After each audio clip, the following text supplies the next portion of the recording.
Hola, si me estás escuchando es porque estás a punto de jugar Bibliomanos. El objetivo es elegir los 5 mejores libros sobre un tema universal. El jugador que más títulos aporte a la selección será el ganador. Presta atención, estas son las reglas básicas del juego. 1. Deben ser 2 los participantes. 2. Entre ambos han de elegir un tópico. Por ejemplo, amistad, futuro, envidia. 3. Los participantes sabrán exponer sus 5 libros preferidos sobre el tópico seleccionado. 4. Los libros candidatos son sometidos a 5 movimientos de selección. Estos son veto, inamovible, propio descartado, elección cruzada y contienda. 5. El jugador triunfante se hará de los 10 libros en juego. Bienvenidos, esto es Bibliomanos.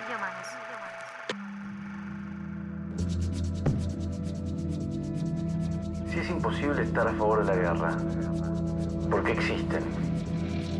¿Por qué alguien querría ir a la guerra? La guerra es un motor enorme para la literatura.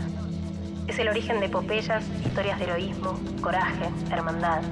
Y necesariamente el escenario de las peores atrocidades que podemos hacer como seres humanos. Lo más cerca que estuvo mi generación de la guerra fue la guerra de Malvinas. Éramos muy jóvenes. No tenemos recuerdos directos de esa experiencia. Todo lo que sabemos de la guerra lo sabemos por haberlo escuchado. Pero sobre todo lo sabemos a través de los libros. Traje 3 libros de cuentos. Traje una novela y una no ficción. Todos tienen una visión bastante crítica y absurda sobre la guerra, obviamente. Y lo que guió de alguna manera mi selección fue ver cómo las guerras habían influido sobre los individuos. Es decir, los efectos de esa guerra sobre la mente de los individuos. ¿Cómo queda el hombre después de atravesar esos momentos traumáticos? Evidentemente, pero ¿cuán y cómo, no? Descentrado. ¿Preparado para qué? ¿O preparado para nada? ¿No? Y finalmente, 3 de mis autores no solo fueron excombatientes de guerra, sino que pelearon en 3 guerras distintas. Bueno, las guerras fueron como un insumo genial para la literatura. Muchísimos cuentos, novelas surgieron de las guerras y también hay... Lamentablemente hay un corpus muy grande. Un corpus muy grande de obras literarias. Creo que mi criterio de selección fue por el lado B de las guerras. Está... ¿Cómo se prepara un guerrero? ¿Sabes cómo se prepara un guerrero? No tengo la menor idea. Vas a saber. Los desertores de las guerras, poco explorados en la literatura. Los soldados traicionados por sus superiores en las guerras. Ajá. Y algo que vos no tenés, un ensayo que piensa la modernidad, la guerra y sobre todo el holocausto. Ahí estoy. Ahí te falta un poquito de pensamiento crítico. Yo tengo la crónica, para competirte con eso tengo la crónica de Jersey. Bueno, vamos a ver si funciona. Dale. Leer un libro es querer introducirse en un mundo nuevo o en un mundo que uno en ese momento no conoce. Y con la guerra se da algo particular, que es que los lectores quieren ir a la guerra. Son personas que están dispuestas a entrarse a ese mundo lleno de horror y de muerte, que la forma de contarlo en la literatura no siempre es con armas y con tiros. Se puede contar con la ciencia ficción, con viajes en el tiempo. Se puede contar de un montón de formas, pero lo que hay que hacer en la literatura es hacer atractivo algo que no tiene nada de atractivo. Y eso no se logra ni disparando armas, ni haciendo explosiones con palabras. Se logra con historias de seres humanos, de gente que vive en la guerra y vive por sobre todo esas consecuencias. Ese absurdo de gente matándose entre ellos por causas que en general ni siquiera conocen. La literatura ofrece algo que es tremendo, que es disfrutar la guerra. Te traje 3 autores que combatieron en 3 guerras distintas, para empezar. 3 americanos. Ambrose Bierce, Cuentos de soldados y civiles. A ver. Un autor no tan conocido, no sé si diría un autor menor, lo habían leído Borges, lo había leído Bioy. Y Bierce peleó en la Guerra de Secesión Americana, en la Guerra Civil Estadounidense. Y sus cuentos están ambientados en ese campo de batalla. Siempre al tono de Bierce, ¿no? Que era como una especie de satirista. Sí, yo leí de él El Diccionario del Diablo, algunos cuentos como mucho humor negro, mucho, ¿no? Como muy al límite. ¿Esto también es así? Exacto, esos cuentos son así. lo que no deja de ser un retrato del horror de la guerra, pero desde un costado de la ironía y la sátira. También te traje a Hemingway, que combatió en la primera, en realidad más que combatió, era chofer de ambulancias. Ajá. Fue chofer de ambulancias en la Primera Guerra Mundial, lo hirieron en 1918 y lo dieron de baja. Y después creo que cubrió la Segunda Guerra, pero ya como periodista. Podría haber elegido cualquier cuento de Hemingway relacionado con la guerra, relacionado muy indirectamente con la guerra, como siempre. Y te traje el más indirecto de todos. A ver. Un cuento en el cual no se menciona la palabra guerra en ningún momento. Un cuento en el cual las huellas de la guerra no son visibles en ningún momento. Un cuento que fascinaba a Piglia, que es El río de los dos corazones. Arrancaste bien, arrancaste con Pierce y con Hemingway. Y pasamos a la Segunda Guerra Mundial. Te traje Los 9 cuentos de Salinger, un clásico. Salinger, Dios. Claro, soy muy fan. Que peleó en la Segunda Guerra Mundial, casi al final de la guerra en realidad. Y tampoco peleó, lo contrataron, lo alistaron, en realidad se alistó para trabajar en contrainteligencia.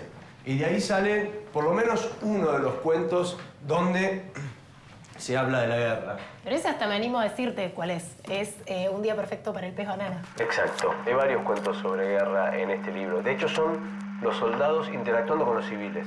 Son tipos que ya estuvieron en la guerra o que están por pelear en un último combate en la Segunda Guerra Mundial. Sí, pero es el momento de las últimas balas, es el momento del final, el de Salinger. Antes del armisticio, antes Claro. de que el conflicto termine, antes del desembarco. Y lo que se ve acá es, evidentemente, ese efecto, ¿no? El efecto del trauma. El trauma de la guerra. Y ¿sabes qué? Todavía me quedan dos más. Eso espero, son 5. El ancho de espada y el ancho de basto. A ver. ¿Me alcanzás esos libros, por favor? Dale. A ver. Pesan, ¿no? Por lo menos uno de los dos Hiroshima. pesa. Y vi Destino de Grossman. Acá estuviste bien. Este es la guerra y paz del siglo XX, digamos. O sea, está considerado así, no solo porque su autor también es ruso, como Tolstoy, Y porque tiene 1100 páginas como Guerra y Paz, que tiene un poquito más incluso, sino porque aparte retrata a lo largo del tiempo varias familias y varias generaciones atravesadas por un conflicto bélico. En este caso, Grossman aprovecha que cubrió en el frente la guerra de Stalingrado, que fue el punto de inflexión de la Segunda Guerra Mundial, donde los rusos finalmente empiezan a derrotar a los alemanes y Hitler empieza su caída. Pero esto O sea, es en clave de crónica, no es ficción. no, es una novela basada en hechos reales, como se diría en el cine hoy, Claro. pero parte de su imaginación. Y tengo la única no ficción de los 5. A ver. Esto es periodismo, pero esto es literatura. John Hersey. John Hersey viaja a poco tiempo de haber explotado la bomba en Hiroshima y con eso escribe una crónica magnífica. Con eso y dándole obviamente un carácter literario, digamos, es una construcción, un montaje de esas entrevistas que se convierten no en una novela, esto es un retrato real, es una crónica, y apareció en la revista New Yorker, fue la única vez que se hizo en la historia de la revista, le dedicaron un número entero a un solo texto. Ese texto era Hiroshima Así de que John este texto Hersey. está publicado en un ejemplar del New Yorker tal cual. Un ejemplar de New Yorker lo trajo entero. Eso te da la dimensión también de lo legendario que se convirtió este texto para el periodismo. Es nuevo periodismo, no sé, 20 años antes del nuevo periodismo. Pero te falta una mirada. Te falta guerra argentina, te falta guerra más de acá. Guerra tenés en todos los países prácticamente. Es imposible pensar un país que no pase, o en general han pasado por guerras. El punto no es ese. El asunto es que en el caso argentino, la guerra y las figuras de la guerra y las escenas de la guerra se vuelven constitutivas. Bueno, ahí sí hay un aspecto que la identidad argentina subraya mucho más que otras identidades que se construyeron de maneras diferentes. Un mito romántico también en el fondo, ¿no? Parecería ser. En gran medida sí, sobre todo por la idea del héroe, digamos, eso es siglo XIX y en el siglo XIX es esa noción de sujeto, la noción del gran hombre, entendiendo por gran hombre ese sujeto pleno a lo Hegel, ¿no? La idea del gran sujeto que de alguna manera encarna una época. El asunto en ese punto es cómo fundás un nacimiento para la patria. Como un mito de origen. Funciona como un mito de origen, con lo que implica la idea misma de mito, que tiene algo de realidad histórica y al mismo tiempo algo de invención. ¿Y ese mito cómo se traslada a los libros? ¿O desde cuándo se traslada a los libros? Mira, quizás sea un entusiasmo de alguien que se dedica a los libros, a hacerlos o a leerlos, en realidad a leerlos. Porque en parte se traslada a los libros, sin duda, y en parte emerge de los libros, de libros. Y eso es lo extraordinario. Claro, no es que se traslada. No es que ya está Ahí. constituido, ya está logrado, ya está realizado y en algún momento pasa al libro. No, son cosas que los libros, los grandes libros de historia o de literatura han generado como imaginario. Y en la constitución de ese imaginario, una identidad. Y para eso hacía falta, por ejemplo, las biografías. Claro, de estos hombres. Sin duda. ¿No? Porque las grandes biografías responden a lo que vos señalabas de ese imaginario romántico, o sea, una correspondencia entre sujeto y época. La idea de un gran sujeto que encarna, de por sí es portador de los sentidos de una época entera.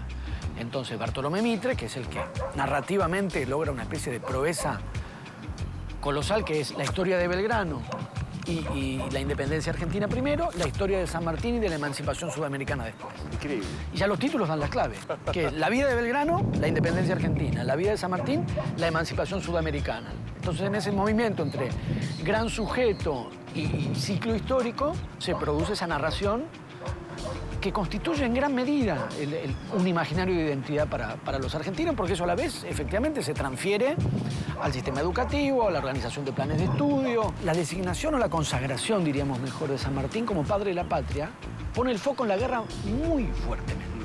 La guerra no es un factor entre otros, como si uno dijera el legislador, el hacedor de la Constitución o el inspirador de la Constitución, el primer presidente constitucional o quien de alguna manera asume la organización política del país, o sea, otras formas del heroísmo. El heroísmo, en el caso de la formación de la identidad argentina, queda muy, muy enfocado en las figuras de la guerra y en las escenas de la guerra. Y que con respecto a lo que tiene que ver con la literatura o con la ficción, el problema es que después la historia argentina se queda sin guerras, ¿no? Para venir finalmente para acá, Malvinas. Malvinas, sí. Como, bueno, llegó la... Vos es que, sí, llegó la guerra de la Argentina. Finalmente una guerra, porque finalmente una guerra. Ahí donde se había conformado esa narración tan potente, tan eficaz, de una argentinidad fundada, constituida y desarrollada en clave de guerra, la literatura narra la guerra de Malvinas haciendo colapsar toda esa tradición. Lo quiebra, lo desvía, lo desarticula, lo desarma. Un relato tan extraordinariamente armado que se pone en crisis en parte porque la propia guerra de Malvinas pone en crisis, yo diría, dos paradigmas fuertísimos para esto de lo que estamos hablando, guerra y nación. Uno, la idea misma de la firmeza y la estabilidad de la propia identidad nacional. No funciona así en Pichiciegos, que se desarma rápidamente la idea de pertenencia a un lado nacional, pero Gamerro también lo parodia. Los apellidos de la novela de Patricio Prono es un despliegue de extranjería. O sea, por un lado se desestabiliza el principio de organicidad y de fijeza de la identidad nacional, por un lado. Por otro lado, se desactiva o se revierte lo que es el género por excelencia de una narración de guerra, que es la épica. No hay épica. Hay lo contrario. No puede haber épica. No puede haber épica. Bueno, la primera que traje es de Pierre Lemaitre. Nos vemos allá arriba. Y la traje porque es sobre la Primera Guerra Mundial. En realidad, unos días antes del armisticio, hay un teniente francés que ordena una ofensiva absurda, o sea, que no tiene ningún sentido, en la cual quedan heridos 2 soldados, que van a ser los protagonistas de la novela. Y en este caso, uno de esos soldados que queda desfigurado, o sea, solo queda ojos y la mitad de la nariz y nada de cara. Es una descripción maravillosa. Dice, no, yo no puedo volver así, prefiero agarrar la identidad de un muerto. Así que, buenísimo. Después, esta te va a dar una envidia loca, Maximiliano Tomás, porque esta es la que tendrías que haber elegido vos. ¿Y te la dejé para vos? Los Pichiciegos de Powell. La novela argentina sobre la guerra. Bueno, imagina la vida de los desertores. Me encantó como el punto de vista de esta novela. El punto de vista de los que quieren sobrevivir a cualquier precio, a toda costa, que no les importa nada la idea de nación, ni de nacionalismo, ni de patria, de una agilidad en los diálogos. Es la novela muy perfecta. Coloquial, ¿no? El lenguaje ordinario de las trincheras, bien argentino. Bien argentino. Reproducido de una manera alucinante. Y de muchos argentinos, porque hay santiagueños, claro, hay cordobeses, hay porteños. Ahí en la Pichicera, ahí en esa cueva bajo tierra, están todos. Y este otro es una rareza, que es El Camino del Guerrero, un manual de un samurái. Se corre un poquitito del canon estrictamente literario, pero me pareció que estaba buena la mirada de un tipo que vive para pelear y sobre todo vive para morir. Hay una máxima que dice, así arranca el libro, dice, he descubierto que la vida del samurái reside en la muerte. Durante una crisis, cuando existen tantas posibilidades de vida como de muerte, debemos escoger la muerte. Son unos locos que viven pensando en morir. O sea, para hacer el camino del perfecto samurái, tenés que estar dispuesto a morir en cualquier momento. Y dice, claro, un tipo con esa convicción lo pone frente a 10 tipos y esos 10 tipos no le ganan, ¿no? Anula el miedo, ¿no? Anula el miedo, uno de los factores claves de la guerra. Después este también te va a dar un poco de envidia. Sí, me da ¿No? envidia. No les temo, me parece que vengo bien, pero... ¿No le temés a Matadero 5? No les temo. Yo le temería. Tengo que defenderme. ¿Tenés con qué no sé si tenés con qué tanto defenderte. Bueno, no sé, es una de mis novelas preferidas de Vonnegut.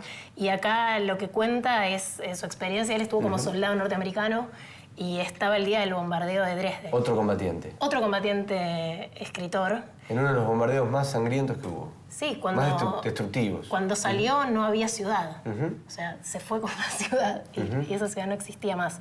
Y cuenta justamente cómo le costó tanto escribir a partir de algo tan potente, que eso me pareció algo interesante como motor literario, ¿no? Como algo tan fuerte que, sin embargo, no pudo escribir de eso como 20 años. Bueno, te estás calentando motores, a ver. Sí, ¿cómo? Este es artillería pesada, artillería pesadísima. Y este es el único El único ensayo. que traje de Bauman, se llama Modernidad y Holocausto. Bauman es más conocido por toda su serie de libros líquidos, que empezó con Modernidad líquida, Amor líquido, y para mí después ya se montó como en el negocio de lo líquido y era todo Murió líquido. hace muy poquito, ¿no? Murió hace muy poquito. Para mí es una pena que se lo recuerde por toda esa saga de lo líquido y no por este libro que es maravilloso y plantea una tesis como muy provocadora, que es que el Holocausto no es un emergente aislado de la brutalidad, sino que es un producto de la modernidad. O sea, que un plan sistemático como fue el Holocausto, con esa capacidad aniquilatoria y con esa precisión, solo se puede hacer en un Estado moderno y con una burocracia que funciona a la perfección. Rey, ¿qué fue lo mejor que leíste sobre la guerra?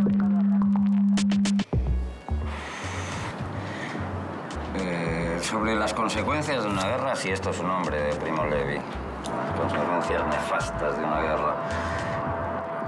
La delgada línea roja en la que se basó Terrence Malick para su película, The Thin Red Line, es otro libro magnífico. Dispatches, el libro en el que se basó Stanley Kubrick para La chaqueta metálica, del mismo autor que hizo la voz en off de Apocalypse Now, también es un libro maravilloso sobre la guerra. En tu última novela, Rendición, se ve cómo una guerra que en principio parece lejana va destruyendo a una comunidad. Primero se llevan a los extranjeros, después se empieza a ver denuncias y sospechas entre vecinos. ¿Tuviste alguna guerra reciente presente a la hora de escribirla?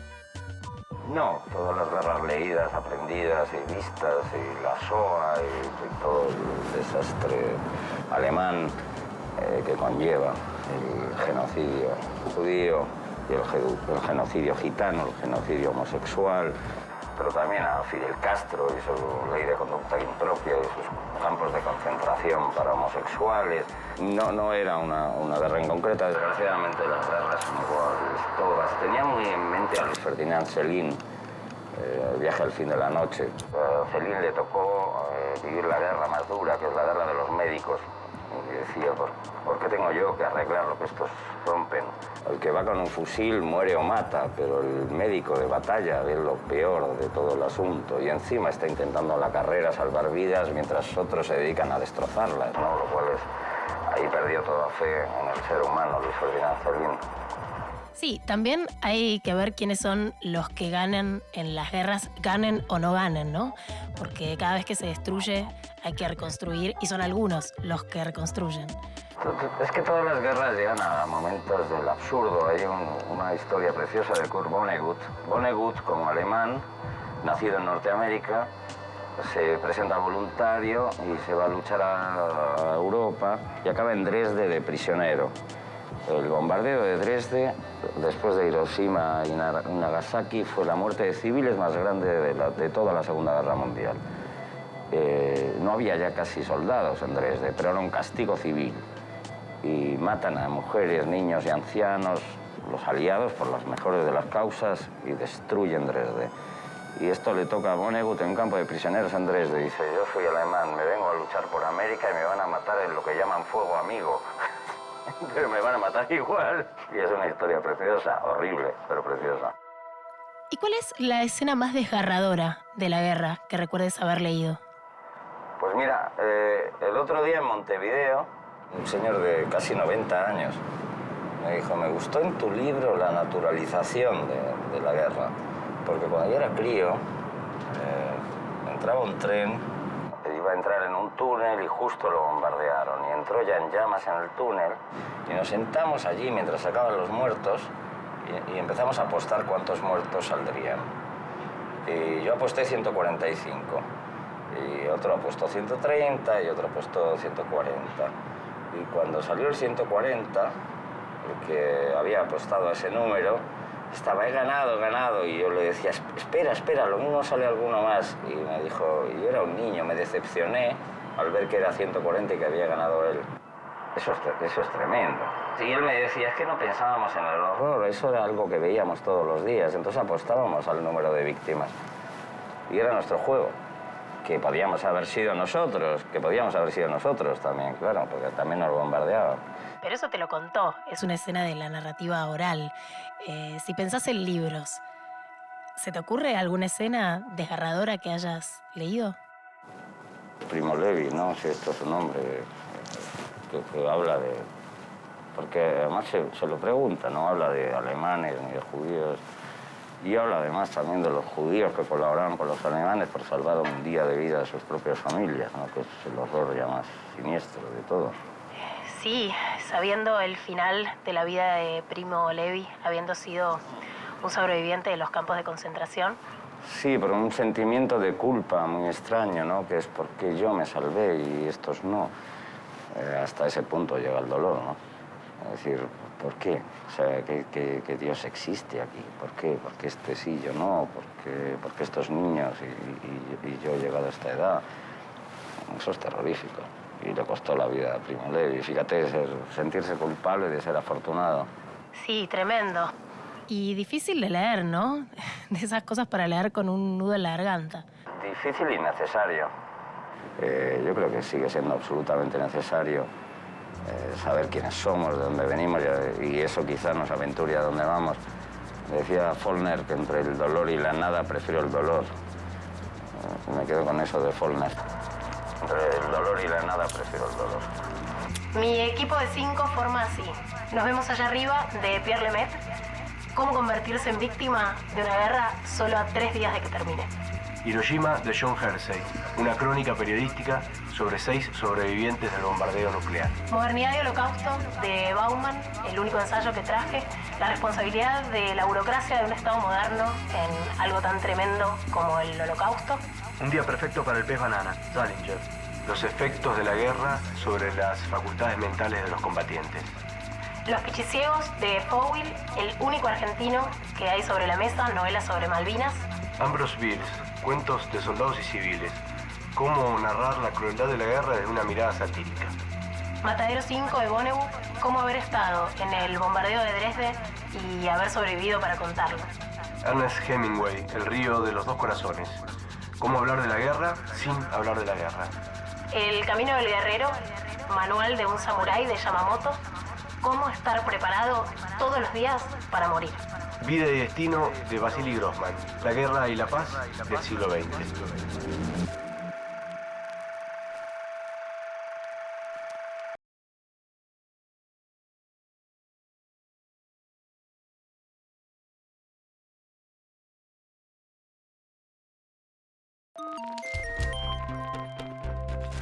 Hola, estás jugando Bibliómanos.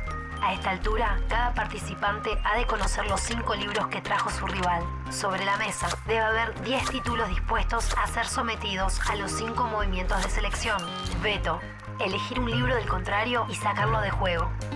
Inamovible: derecho a definir un libro propio en la lista final. Elección cruzada: elegir un libro del contrario y dejarlo en la lista final. Propio descartado: sacar de juego un libro del catálogo personal.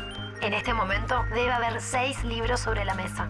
Es tiempo de la contienda, un duelo de lectura. Si este programa saliera en vivo, likes como el tuyo y el de otros bibliómanos definirían la contienda. Pero como ha sido grabado, nos hemos puesto un poco caprichosos y hemos decidido que sea ella quien defina el ganador. A jugar, bibliómanos. A jugar. Bueno, tu inamovible. Mi imbatible. ¿Imbatible? No, inamovible por ahora. La guerra y paz del siglo XX, Vasily Grossman. ¿Vida y destino de Grossman? Vida y destino.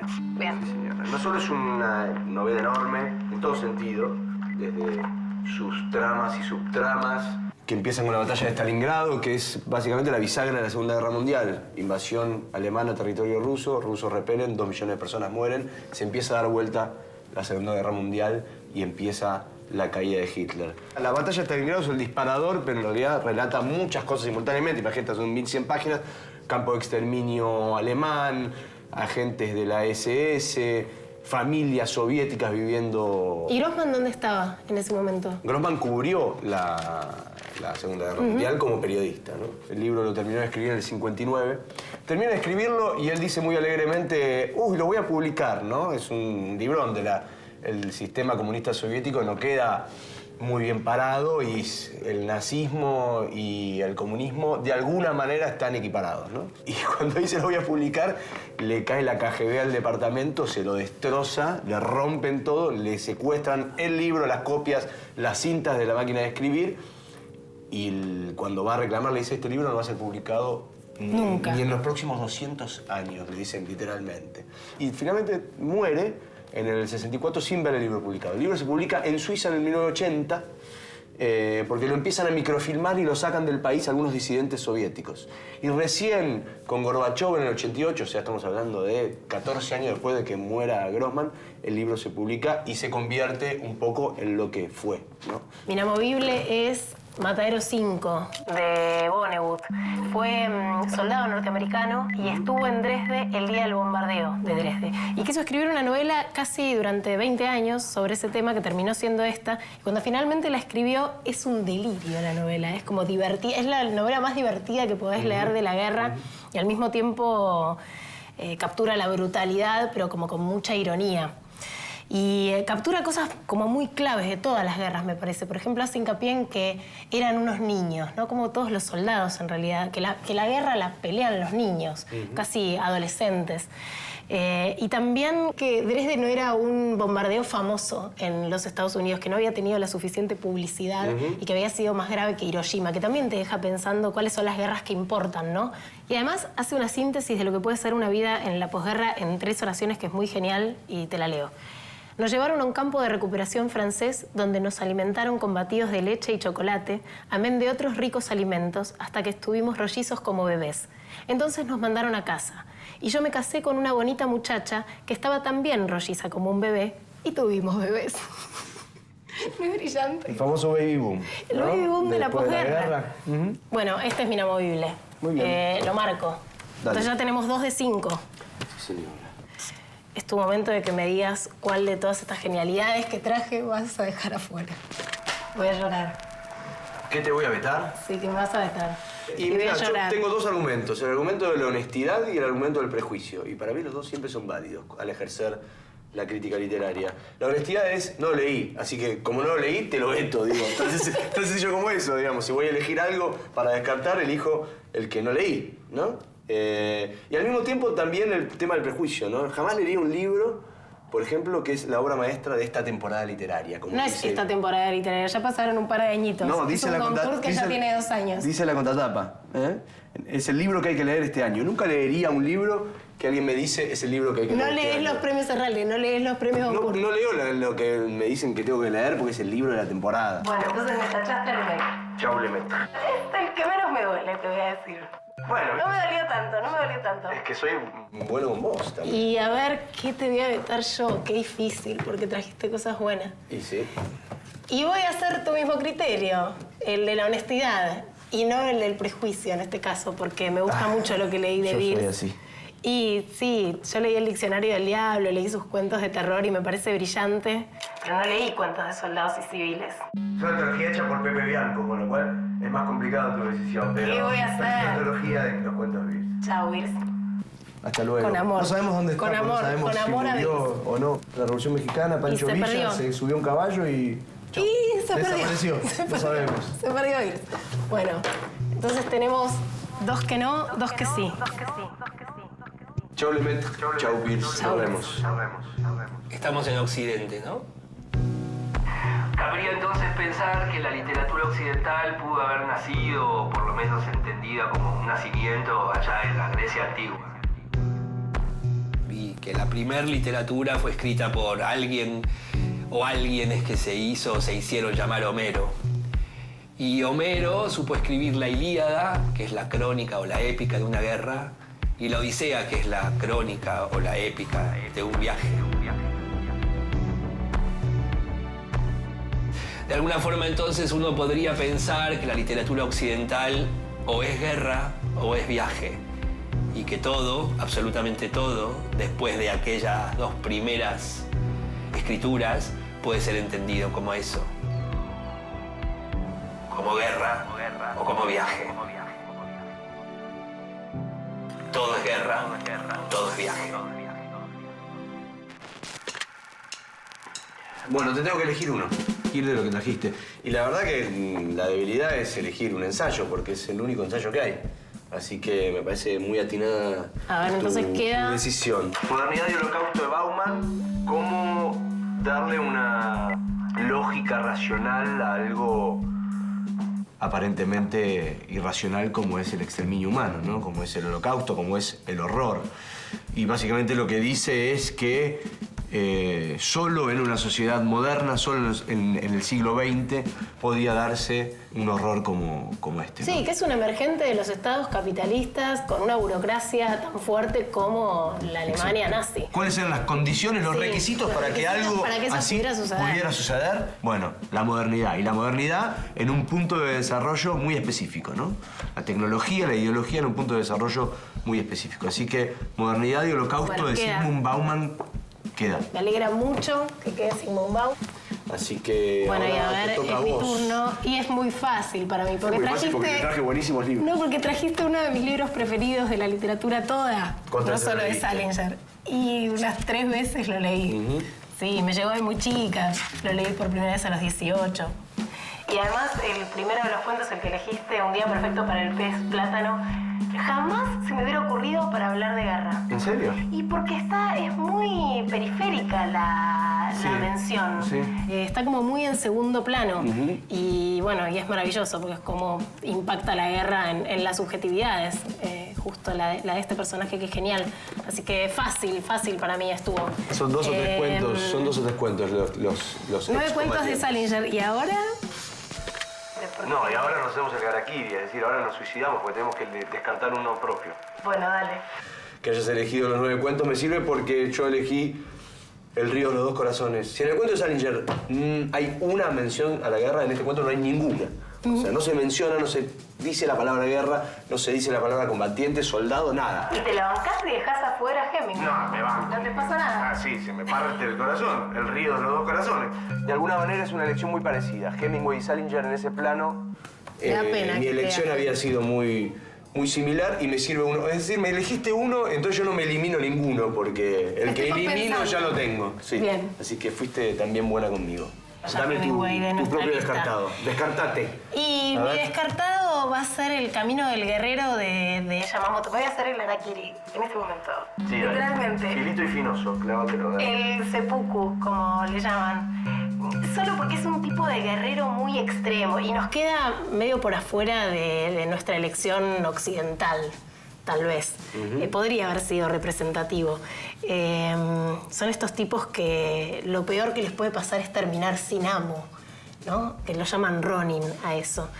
Está bueno, en realidad me da pena porque también viene a ejemplificar cómo se vive la guerra en otras culturas, ¿no? Y cómo puede atravesar a un hombre el sentido del deber solo en favor de los intereses de otro, ¿no? Es como tremendo, pero bueno. Chao. Yamamoto, te quisimos un montón. Y ahora Sí, bueno. Peleale a los pichiciegos de trampa, Powell, dale. No voy a, pues... ¿Un poco de trampa? Sí, bueno, claro. ¿Trampa? Yo traje Hiroshima de John Hersey. Esta es la contienda, mirá. La Segunda Guerra Mundial y el bombardeo contra Malvinas y los pichiciegos. Entonces cortó el cielo un resplandor tremendo. El señor Tanimoto recuerda con precisión que viajaba de este a oeste, de la ciudad a las colinas. Parecía un haz de sol. Tanto él como el señor Matsuo reaccionaron con terror y ambos tuvieron tiempo de reaccionar, pues estaban a 3.200 metros del centro de la explosión. Como oficiales, ese modo de hablar. Los tipos llegan a oficiales y cambian la manera. Son algunas palabras que cambian. Quieren decir lo mismo, significan lo mismo, pero parecen más, como si el que las dice pensara más o fuese más. Tiene que haber una guerra para darse cuenta de esto. La guerra tiene eso, te da tiempo, aprendes más, entendés más. Si entendés, te salvás. Si no, no volvés de la guerra. Yo no sé si volvemos, Kikito, le decía, pero si volvemos, con lo que aprendimos acá, ¿quién nos puede joder? El señor Matsuo subió corriendo las escaleras, entró en su casa y se sepultó entre las mantas. El señor Tanimoto dio 4 o 5 pasos y se echó al suelo entre 2 rocas grandes del jardín. Se dio un fuerte golpe en el estómago contra una de ellas. Como tenía la cara contra la piedra, no vio lo que sucedió después. Sintió una presión repentina y entonces le cayeron encima astillas y trozos de tablas y fragmentos de teja. No escuchó ruido alguno. Casi nadie en Hiroshima recuerda haber oído nada cuando cayó la bomba. Pero un pescador que estaba en su sampan, muy cerca de Tsuzu, en el mar interior, el hombre con quien vivían la suegra y la cuñada del señor Tanimoto, vio el resplandor y oyó una explosión tremenda. Estaba a 32 kilómetros de Hiroshima, pero el estruendo fue mayor que cuando los B-29 atacaron Iwakuni, a no más de 8 kilómetros de allí. De vuelta en el campamento inglés, dijeron haber hablado con presos que contaban cómo los británicos les pasaban picanas eléctricas portátiles para sacarles datos que ellos ni sabían. Contaron que les habían contado que cuando los presos les hablaban, los tipos no entendían el castellano, pero que igual les pasaban las maquinitas eléctricas portátiles. En eso son peores que los argentinos, dijo uno, y todos estuvieron de acuerdo. No eran peores, eran iguales, le pareció. Los que peleaban venían mejor organizados, los otros, los que mandaban, eran iguales. Hablaban diferente, pero no eran diferentes. La bomba atómica mató a 100.000 personas y estas 6 estuvieron entre los supervivientes. Todavía se preguntan por qué sobrevivieron si murieron tantos otros. Cada uno enumera muchos pequeños factores de suerte o voluntad. Un paso dado a tiempo, la decisión de entrar, haber tomado un tranvía en vez de otro. Y ahora, cada uno sabe que en el acto de sobrevivir vivió una docena de vidas y vio más muertes de las que nunca pensó que vería. En aquel momento, ninguno sabía nada. Pensé en el frío, pensé en el miedo, pensé en la mierda pegada contra la ropa. Pensé en la oscuridad y pensé en la luz que cuando te asomás te hace doler los ojos. El miedo cambia. Una cosa es el miedo a algo, a una patrulla que te puede cruzar, a una bala perdida. Y otra distinta es el miedo de siempre, que está ahí, atrás de todo. Vas con ese miedo natural, constante, repechando la cuesta, medio ahogado, sin aire, cargado de bidones y de bolsas, y se aparece una patrulla. Y encima del miedo que traes, aparece otro miedo. Un miedo fuerte pero chico, como un clavito que te entró en el medio de la lastimadura. Seguían las explosiones, las vibraciones. A veces se oía una explosión y no vibraba. Otras veces vibraba y nada más, sin escucharse ruido. ¡Qué hambre!, dijo uno. «¿Con qué ganas me comería un pichiciego?», dijo el santiagueño. Y a todos les produjo risa, porque nadie sabía que era un pichiciego. Había porteños, formoseños, bahienses, sanjuaninos. Nadie había oído hablar del pichiciego. El santiagueño les contó. El piche es un bicho que vive bajo de la tierra. Hace cuevas. Tiene cáscara dura, un caparazón y no se ve. Anda de noche. Vos lo agarrás, lo das vuelta y nunca sabe enderezarse. ¿Sabes cómo haces para sacarlo? Le agarrás la cola como si fuera una manija con los dedos y le metes el dedo gordo en el culo. Entonces el animal se ablanda, encoge las uñas y lo sacas más fácil. Así se hace con el pichi, confirmó el santagueño contento. Nadie creyó. Seguían los bombardeos. Fumaban quietos y escuchaban. Pocos querían hablar. Él dijo con voz medio de risa, medio de nervios: mira si vienen los británicos y te meten los dedos en el culo, turco. Algunos rieron y otros, más preocupados por las bombas y por las vibraciones, seguían quietos, fumando o sentados contra las paredes de arcilla blanda, con la cabeza entre las piernas. De a ratos les llegaba el zumbar de los aviones, el tableteo de la artillería del puerto. Era pleno día sobre el cerro. Tenían hambre. Abajo, en el oscuro.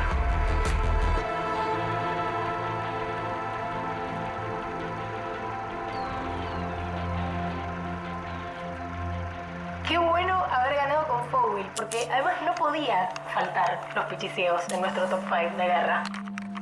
Porque yo creo que aunque Malvinas no va a ser una guerra muy recordada en la historia mundial de las guerras, es nuestra guerra más próxima, ¿no? Lo lees y te hace sentir el frío de Malvinas. Hay una frase de Valéry que dice que la guerra es la masacre entre gente que no se conoce en favor de gente que sí se conoce pero no se masacra. Y esta es la guerra de los desertores, de los que dicen: no voy a masacrar a nadie para que no me masacren, no voy a pelear la guerra de los otros.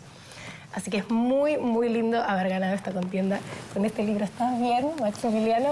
Mira, no me siento tan mal porque haya ganado Fowl con los pichiciegos como por el hecho de que te vas a llevar 5 libros de biblioteca y van a quedar muchos agujeros en esa biblioteca y los vas a tener vos ahí.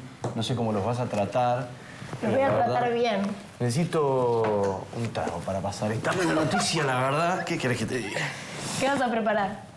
Algo fuerte.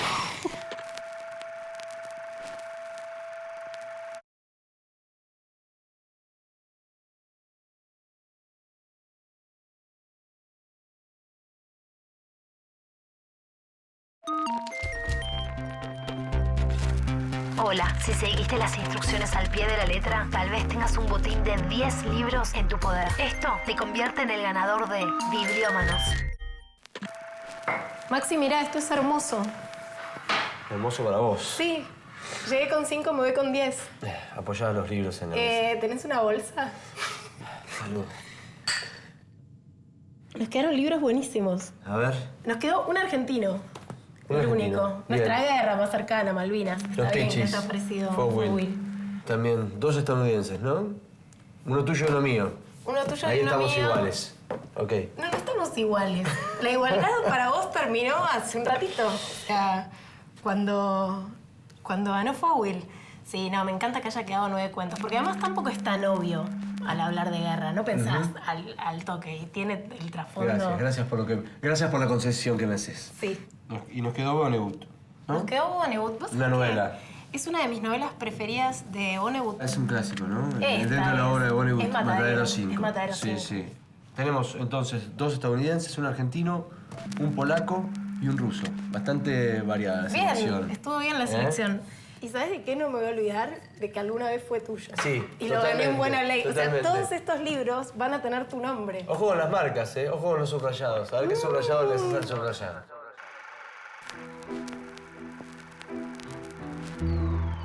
Se me ocurre que también hay otro tipo de guerras. Guerras más invisibles, guerras no oficiales, o guerras de las que solo conocemos a sus víctimas. Son guerras en las que un Estado le declara la guerra a un actor que no es Estado, guerras entre bandas, guerras económicas. Pienso que hay 2 libros que consiguen retratar esas formas de guerra de una manera extraordinaria, extraordinariamente triste, pero extraordinaria. Uno es La Virgen de los Sicarios, que es una novela de un escritor colombiano, Fernando Vallejo, que cuenta la historia en las calles de Colombia de la guerra entre niños casi adolescentes, sicarios que quedan librados a su suerte, armados hasta los dientes, después de que los cárteles quedan descabezados.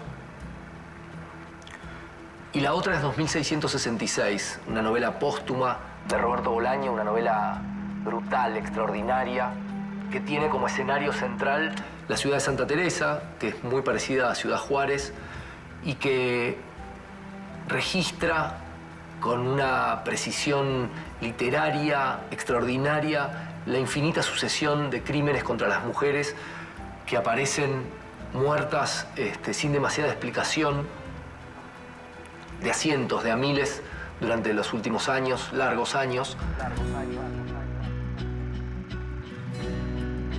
Tanto Vallejo como Bolaño consiguen escribir con una prosa que no parpadea ante el horror y sin embargo que avanza buscando respuestas y buscando eso que creo yo que es tal vez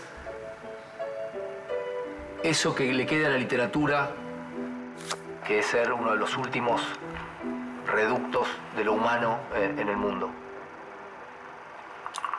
Te juro que soy cero jugadora y además cada vez que juego nunca apuesto nada, pero me parece que esta fue mi mejor apuesta. Con los libros sí, ¿no? Esto es maravilloso. Sí. Este ejemplar de Beers, con traducción de José Bianco, lo vas a extrañar un montón, ¿no? Este de Hemingway hasta estoy tentada de dejártelo porque tengo las obras completas. Hiroshima, mirá esta tapa buenísima. Sí, estás manipulando cosas que hasta hace muy poco tiempo eran mías, con lo cual te pido por favor que tengas primero cuidado y segundo... Les voy a tener mucho suave, amor. Que sea suave. Muchísimo amor. Voy a tener un gesto como súper magnánimo. Ya lo tengo. ¿Lo tenés en la misma edición? En esa y en una vieja y chiquitita, pero está destruida. Y además no lo leí, vi de Destino. O sea, esto es un regalón, Maxi. Ese libro pesa como 3 kilos. ¿Y en tu corazón cuánto pesa? Mucho más. A ver, ¿cuánto de tu corazón me estoy llevando acá? 3 toneladas. Bien. ¿Sabes qué, Maxi? Yo ya como que hoy gané. Si querés elegí vos. Ganaste la batalla, no ganaste la guerra. Pero me parece que del lado de los vencidos también pueden elegir. No, elegí vos que sos la que ganaste. Lo único que falta es que encima que perdí me tengo que poner a laburar. Dinero. Madres. Amistad. Drogas. Venganza. Tabúes. Amistad. Madres. Dinero. Violencia. Sexo.